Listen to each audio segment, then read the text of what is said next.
This showdown and shutdown over the budget is because of the fight, at its heart, really, about Obamacare. For more on his perspective on the economic impact of the federal government shutdown, we're joined by Daniel Mitchell, Senior Fellow at the Cato Institute. He joins us from Washington. So, Dan, realistically, can anything be solved in the next few days, especially after this feud over the last few days? Things can be solved in 5 minutes if the Senate will just show any flexibility at all. The House has done 3 separate bills with different offers, and the Senate and the White House are refusing to be flexible at all, even though Obamacare already is costing tens of thousands of jobs, costing thousands and thousands of people to lose their health insurance. But the White House seems very ideologically fixated on preserving this as sort of, I guess, the president's trophy from his first term. So, Dan, lay it out for us, though, for up here in Canada watching this. A lot of people, sort of see it, wondering how it could have come to this and everything. I mean, Obamacare, agree or not, was passed into law, was signed by the president, and it was upheld by your Supreme Court a few months ago. So it is the law of the land. What is the issue? I mean, you might disagree, but at the end of the day, is it not the law in the United States? Obamacare is the law, but the continuing resolution, which is what they're debating, is another law that has to be passed. And so there's nothing in our political process that says once a law is enacted, you can't change it. And what we're seeing in America is what our founders wanted: divided government, factionalism. This is what Madison wrote about. This is what you read about in the Federalist Papers.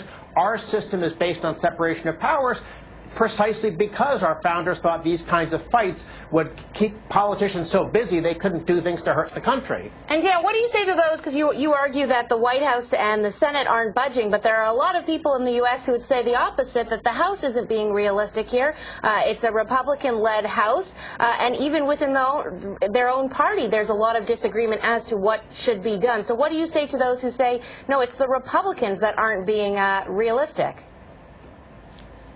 It takes 2 to tango. The Republicans in the House are here. The Democrats in the Senate and the White House are here. The Republicans have done this. They've done this. They've done this. The Democrats aren't moving at all. So Republicans, yes, they're fixated on trying to achieve something, but they're at least making progressive offers to try to somehow break this stalemate. But it's the Democrats, I think, that are being the most ideologically rigid on this thing, precisely, I think, because they view Obamacare as a way of sort of ensnaring millions of additional Americans into some sort of government dependency, which, of course, in the long run, politically is very good for them, even though, if for the country, it means that we'll be France in 20 years. What do you say, or what do you make, actually? I want to get your take on some of this infighting that we have seen within the Republican Party. People like John McCain and others who have said this is not the way to go. Even some people in the House itself who have said, even if we try this, there's no way we're going to be able to get rid of Obamacare. So, we've got to be reasonable. We've got to fight battles we can actually win, kind of causing a factionalism within the Republicans themselves.